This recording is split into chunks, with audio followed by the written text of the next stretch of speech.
So good morning. So today I am going to explain about that. The topic is fluid kinematics.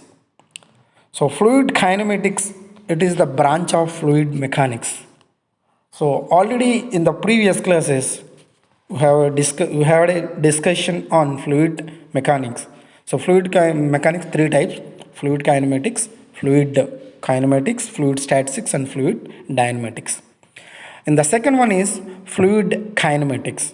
What is fluid kinematics?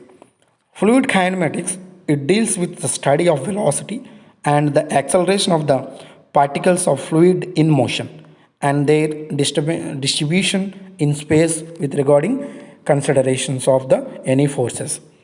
And simply fluid kinematics is the it deals with the study of velocity and acceleration of particles of fluid in motion. So particularly that should be in motion. That means what? In the movement. So then only you can consider as a fluid kinematics as a velocity. And in the fluid kinematics, we are focusing on only the study of velocity and the particles of distribution. That means about how the particles will move and regarding the with respect to kinematics.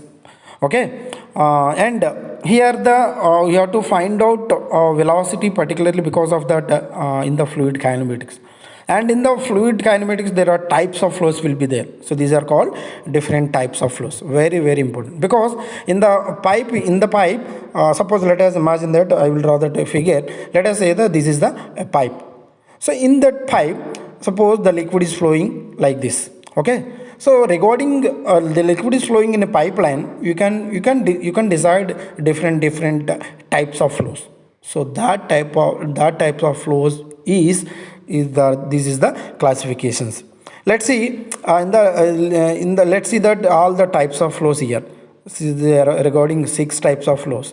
Okay, see, first one, steady and unsteady state flow, uniform flow and non-uniform flow, laminar and turbulent flow, compressible and incompressible flow, 1, 2, 3 dimensional flows, rotational and irrotational flow.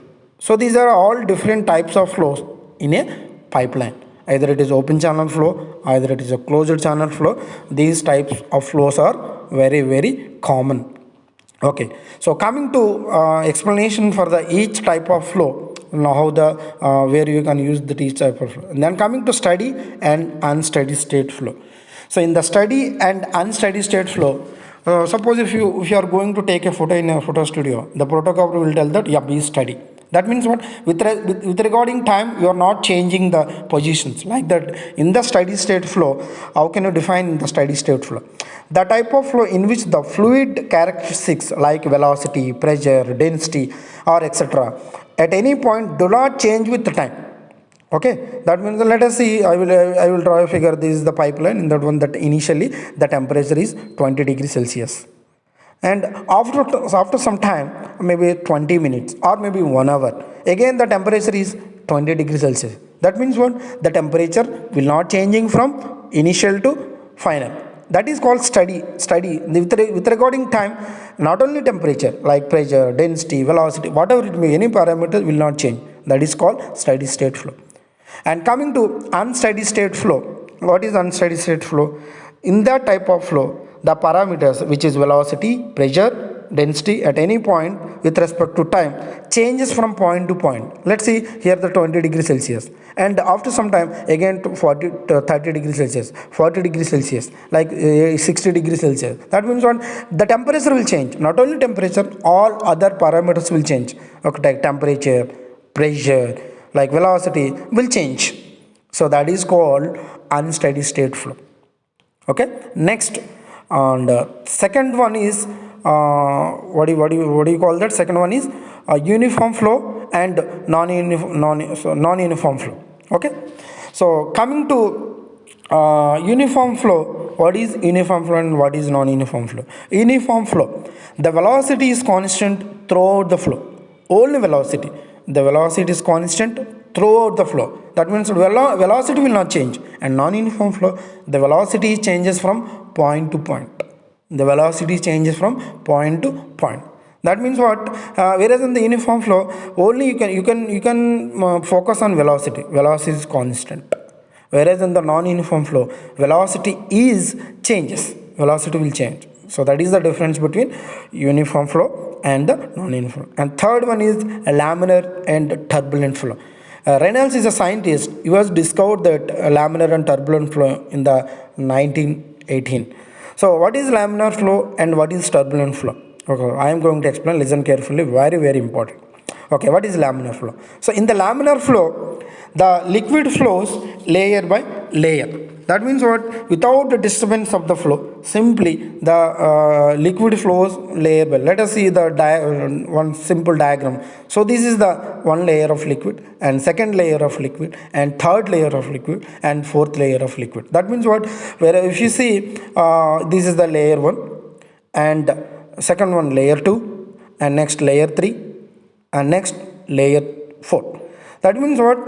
In the laminar flow at low velocities, the liquid flows layer by layer. The reason to get the laminar flow is only low velocity.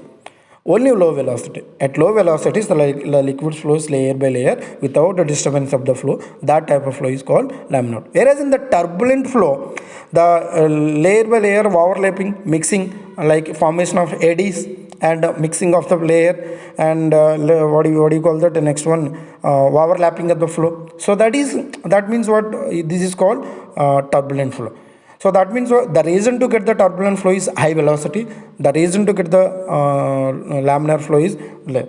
There is one number is dV rho by mu, Reynolds number. Regarding by using that number, you can decide either it is laminar flow, either it is a turbulent flow. And next one, compressible fluid and incompressible fluid. Compressible fluid, only the density will change. When you compress that liquid or fluid or gas, density will change. Incompressible, that means you cannot incompress. So that is the density is constant. So the difference between compressible and incompressible is only density. Compressible flow, density will change. Incompressible flow, density will not change. So that is the difference between compressible and next 1, 2, 3 dimensional flows. And in the 1, 2 dimensional flow, only one dimensional flow is what? Velocity is the one coordinate, and the liquid flows in only one direction. That is called one dimensional flow. So a two-dimensional flow. So in the two-dimensional flow, velocity is a function of time, and two rectangular space coordinates is called two-dimensional flow. And three-dimensional flow, in which type of flow velocity is a function of time and three mutually perpendicular directions. And next one, rotational and irrotational flow. And rotational flow, the flow is said to be rotational while moving in the direction of flow, rotate and their mass center. That irrotational flow or irrotational that means the fluid particles moving in the direction of flow do not rotate about their mass center. So this is the about the all types of flows. This is very, very important. Thank you very much.